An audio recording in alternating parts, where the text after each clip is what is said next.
This is the Dollemore Daily, and I'm Jesse Dollemore. Hey! This, for those of you who've been watching for a while, is what my mug looks like. If you've ever wondered what my stupid face looks like under all of that hair, this is it. And I also almost forgot, it's been almost 12 years since I've had a clean-shaven face. And it's not quite clean-shaven, it's just with clippers, since I don't even own a razor. But that's not what I want to talk about today. I just wanted to alert you. It's kind of a trigger warning, if you will, about the face. Let's talk about Steve Scalise. Let's talk about the Republican Party. Let's talk about election denialism. Let's talk about liars who won't just admit that they are liars. And I say that because Steve Scalise knows, the man who claims he's just like David Duke without all of the baggage, the racist, the white supremacist, the white nationalist, the man in a high position of power in the Republican Party in the House of Representatives, is an election denier. But my guess is he knows that Donald Trump lost in grand fashion the 2020 election.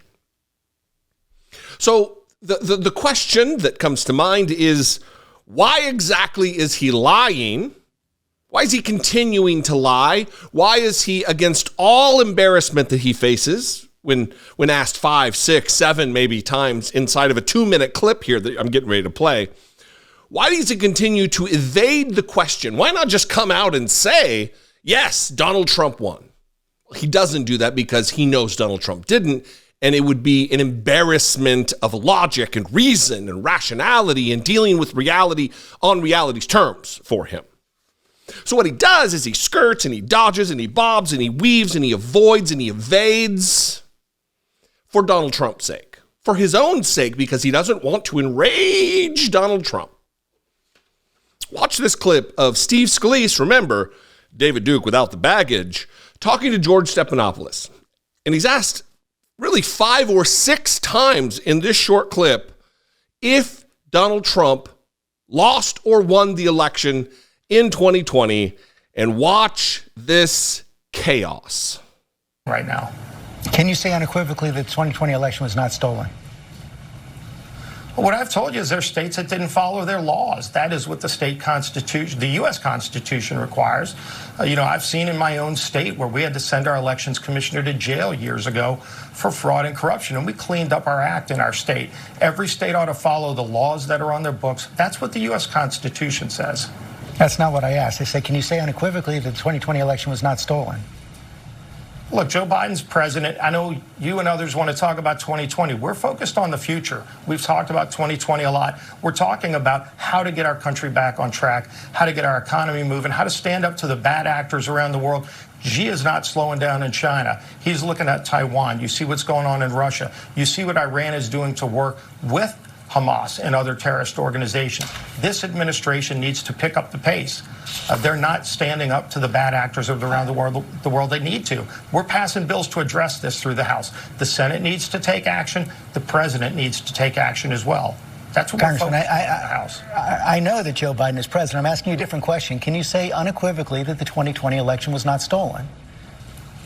What I've told you, and you've seen this, there are states that didn't follow the laws that are on their books, which is what the U.S. Constitution says they have to do. So you just refuse to say unequivocally that the 2020 election was not stolen? So you want to keep rehashing 2020. We're talking I just want an answer to the question, yes or no. Threats to this country.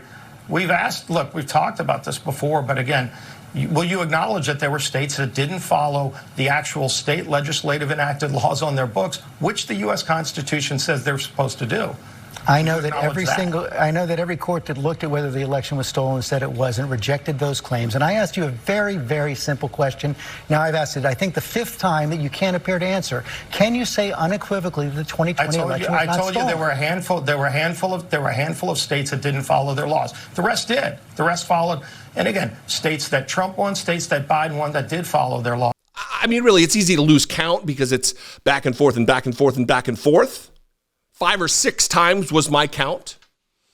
Asking, and he won't answer the question. And he says, well, you guys keep talking about this. You're focusing on this and others, he says, and others. Well, that others it's a big thing hanging out there in the wind, just a flap in the breeze, and that's Donald Trump. Because Donald Trump is obsessed with 2020, will not stop talking about 2020. This weekend, he was in Florida giving a speech, and he said that he won all 50 states. I wasn't going to play it, but here's that moment. We won, in the last time, 50 states. Think of it, 50 states. We won every state.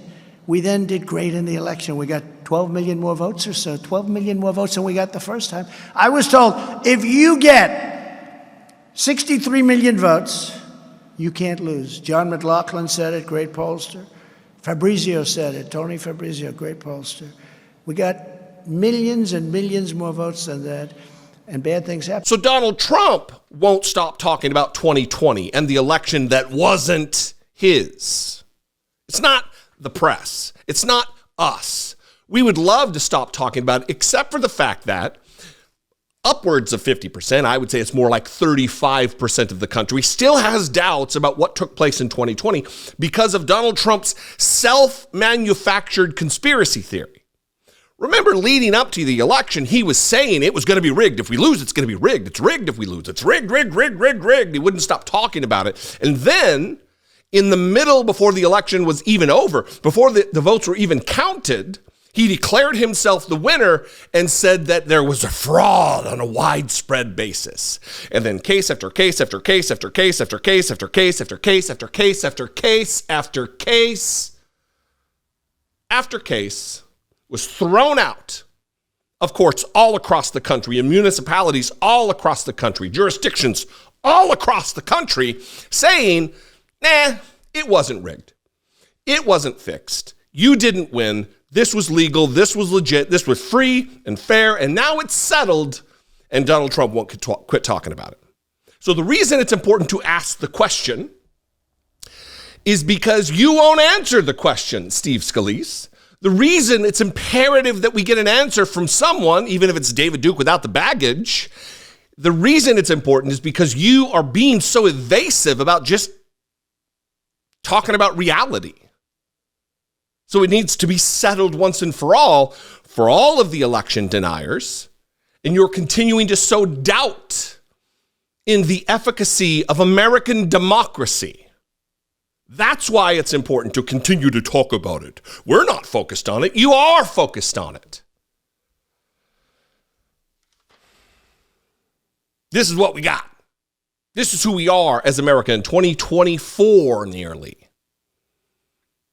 That respectable David Duke without the baggage and his cohort are continuing to sow and foment disruption and discord among Americans related to an election that was clear, defined, free and fair, settled.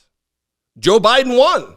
It's not just that Joe Biden's the president by some extra constitutional, extra democratic means. He's president because he won the election by 7+ million votes. Steve Scalise. What do you think out there? Not just about the face.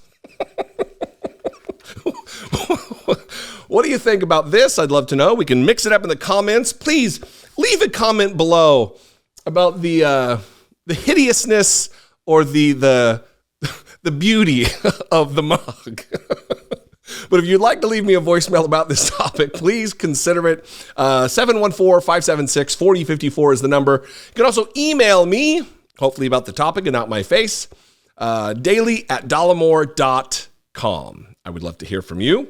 If you appreciate what I do and you want to help fund the Razor Fund, you can become a channel member to do that. Click the join button below. Become a channel member for $2 a month. You can hit the super thanks button, or even better, we're getting ready to give out our year end of the year gift for our Patreon supporters. There's no mechanism to do that with YouTube channel memberships because they don't give me your address. You provide your address on Patreon. If you want to get part of that, you could even cancel your YouTube membership. Shh, don't tell YouTube. Go over to patreon.com/IDoubtItPodcast and help support our work there. Follow me on social media. I'm at Dollemore on Twitter, Instagram, Threads, TikTok, Facebook, Blue Sky, all of them. I'd love to see you there at Dollemore. And I will see you next time. Until then, be genuine. Take care of one another.